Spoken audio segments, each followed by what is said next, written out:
허성관 광주전남연구원장이 거듭된 사퇴 요구에 불가 입장을 밝혔습니다.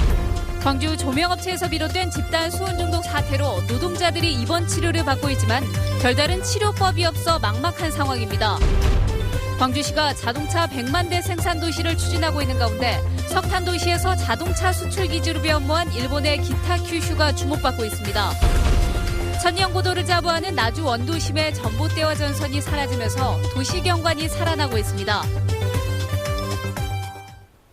여러분 안녕하십니까? 광주에서 발생한 집단 수은 중독 사건, 그동안 몇 차례 보도해드렸는데요. 파장이 확산되는 동안에도 환자들은 제대로 된 치료를 받지 못하고 있습니다. 비싼 치료제는 구하기도 힘들고 치료 시기를 놓친 탓도 있습니다. 이번 환자들이 수액만 맞고 있다는데요. 송정훈 기자가 취재했습니다.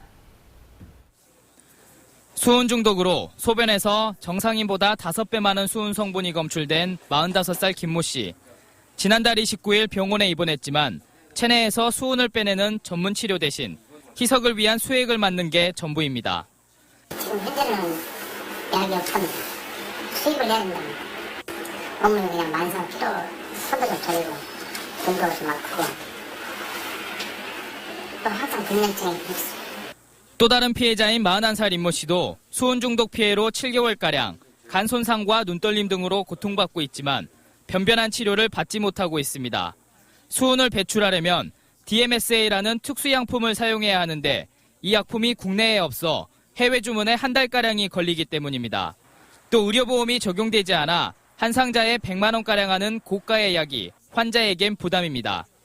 치료가 방법적인데다가 치료를 한다 해도 그 비용을 어떻게 감당할 방법도 마땅치 않고.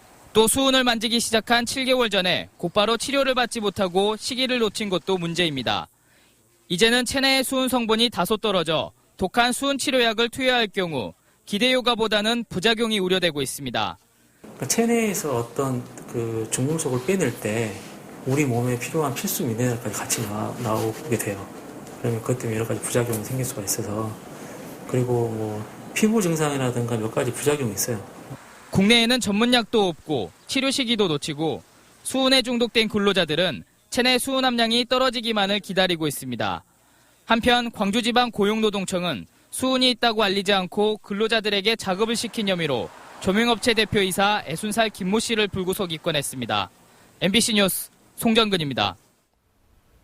자진 사퇴 압박을 받고 있는 허성관 광주전남연구원장이 물러날 생각이 없다고 밝혔습니다. 국민은 이제 물러나라는 쪽과 그럴 수 없다는 쪽의 명예전쟁으로 번지는 양상입니다. 그 사이에 광주 전남의 상생 취지는 퇴색하고 있습니다. 김양훈 기자입니다. 허성관 광주전남연구원장은 그만둬야 할 사람이라고 생각하지 않는다며 사퇴할 생각이 없음을 공개적으로 처음 밝혔습니다.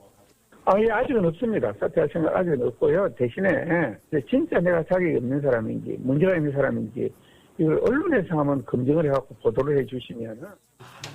또 자리에 연연하는 것은 절대 아니라며 청문회 과정에서 불거진 의혹들도 대부분 해소됐다고 주장했습니다. 부동산 투기 의혹, 세금 탈루 뭐 이런 거는 말끔히 소명이 됐어요. 의혹들은 내가 완벽하게 해명을 했습니다. 허 원장의 사퇴 불가 발언이 알려진 뒤 시도의회도 압박 수위를 높여가고 있습니다. 광주시의회는 원장 사퇴 촉구와 함께 연구원 이사장 해임 건의안을 채택하기로 했습니다. 지역 여론을 무시하고 임명을 강행한 우리 김수삼 이사장 해임 건의안을 지금 채택하고자 지금 저희를 준비하고 있습니다. 전남도의회도 오는 9일 해임하고 보다 세밀한 광주전남연구원 예산 심의를 예고하고 있습니다. 가운데 김수삼 이사장이 4일 긴급 어떤 입장을 표명할지도 허 원장 거취에 변수가 될 전망입니다.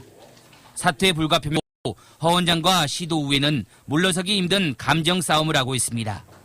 한편 윤장현 광주시장은 사실상 원장의 자진 사퇴를 촉구한 반면 이낙연 전남지사는 연구원의 자율성과 독립성을 지키는 것이 더 중요하다고 말했습니다. 광주시장과 전남지사의 입장차가 미묘하게 다른 점도 연구원장 임명 사퇴 장기화를 부르고 있다는 비판이 나오고 있습니다. MBC 뉴스 김양훈입니다.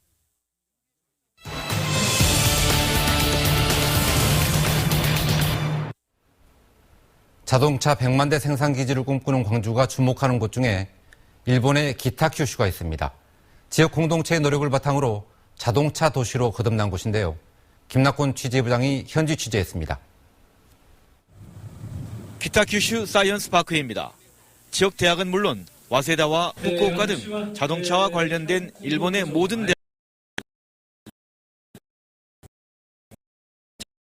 자동차 회사 실무진도 교수진으로 파견돼 실무형 인재 양성에 나서고 있습니다. 専門に学んだ学生さんというのはなかなか日本国内に探してもいませんので、このコースをぜひ就職してほしいという声を多くいただいております。 석탄도시 기타 규슈가 자동차 150만 대 생산 도시가 된 것은 기타 규슈 자동차 생산 거점이라는 강력한 프로젝트가 추진되면서부터입니다. 지방정부는 닛산과 토요타에 전용 부두를 지어줬고 노사는 합리적인 임금 체계를 선택했습니다.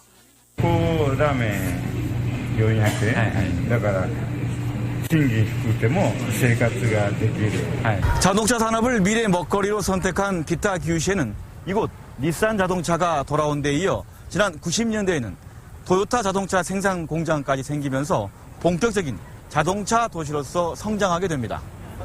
생산 라인이 10년 간격으로 들어오면서 지난 2006년에는 100만 대 생산에 성공했습니다. 이를 계기로 부품 생산 공장을 기타 규슈에 두자는 운동이 시작됐습니다. 파나소닉 부도로 남겨진 전자부품 회사들은 업종 전환이 이루어져 지역 내 부품 조달률은 70%까지 치솟았습니다. 광주의 역내 부품 조달률이 10% 안팎에 머문 것과 비교하면 막대한 지역 경제 효과입니다. 2005年は23社でございますけども、現在その集積が進みまして、2014年昨年度でいきますと487社まで増加しております。 자동차로 아시아를 이끈다는 기타 규슈 공동체의 꿈은 이제 수소연료 전지와 전기차 등 미래형 자동차에서 성장 동력을 이어가려는 새로운 비전으로 지속되고 있습니다. 일본 기타 규슈에서 MBC 뉴스 김낙곤입니다. 담양 대나무 박람회와 국제 농업 박람회가 성황리에 폐막했습니다. 축제가 목적이 아니었던 만큼 이제 성과를 어떻게 이어가느냐가 고민입니다. 보도에 한신구 기자입니다.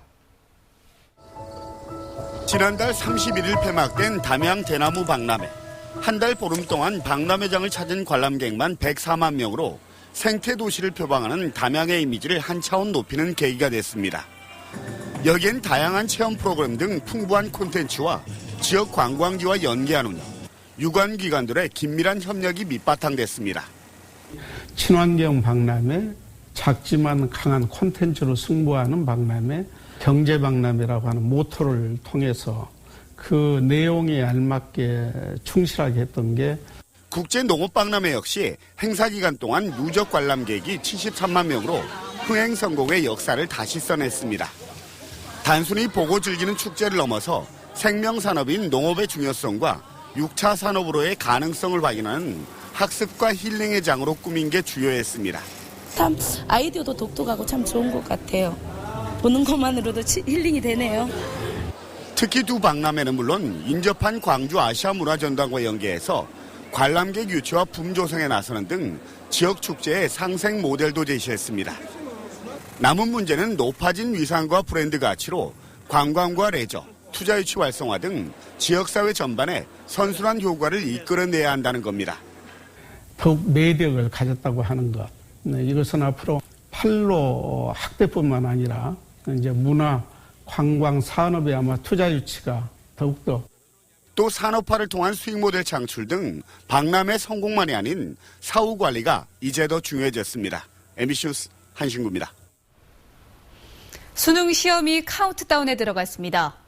대학 입시에서 수능 시험의 비중이 갈수록 줄어들고는 있지만 소홀히 했다가는 낭패를 볼 수도 있습니다. 이계상 기자입니다. 대학 수학 능력 시험일이 한 자릿수 앞으로 다가오면서 고3 교실은 실전 체제로 바뀌었습니다. 실제 수능 당일 시험 스케줄에 맞춰 수험생들은 쉬는 시간을 지켜가며 최상의 컨디션으로 끌어올리고 있습니다. 최대한 동일한 그런 패턴을 가지기 위해 수능 때 제가 하기로 했던 계획들, 예를 들면 쉬는 시간에 다음 과목을 챙겨서 본다든가 그런 부분들을 꾸준히 해오고 있습니다. 진학 담당 교사들은 학생들을 수준별로 모아 틀리기 쉬운 문제를 중심으로 마지막까지 촘촘하게 지도를 하고 있습니다. 특히 시험일이 다가올수록 익숙한 교재나 오답 노트를 활용해서 과목별 약점을 보완하라고 조언합니다. 핵심 내용들이 무엇인지를 반드시 파악할 수 있도록 학습 방법하고 그다음에 공부하는 요령을 학생들이 체득할 수 있도록 지도하고 있습니다.